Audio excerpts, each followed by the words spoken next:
Unsere Eltern sind doch alle genau gleich. Der grösste Fehler, den du deiner Mutter kannst sagen, ist irgendwie mit Jugendsprache. Ach du Scheisse! Ja, ich gebe es zu, ab und zu ist mir aus Versehen, wenn wir ein bisschen diskutiert haben, ein Bro rausgeflogen.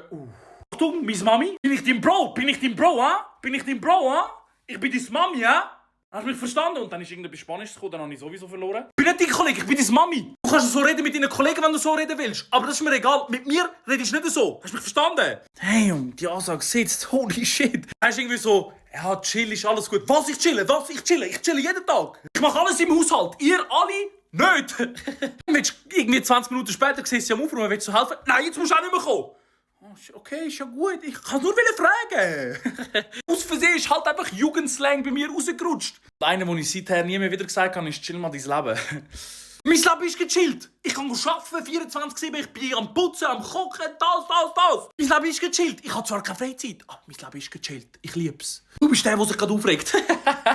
Nach dem Satz habe ich einfach gedacht, ja gut, okay, sie hat alles gewonnen. Ich entschuldige mich einfach. Also wenn ich einen Tipp geben kann, immer einfach anständig mit eurer Mami reden, dann geht's. Falls ihr das südamerikanische Mami die habt, ja, vielleicht zweimal so gut aufpassen. Ich spreche aus Erfahrung raus, bin ich ehrlich. Aber trotzdem, ich liebe dich, Mami. Danke vielmals für alles. Mua.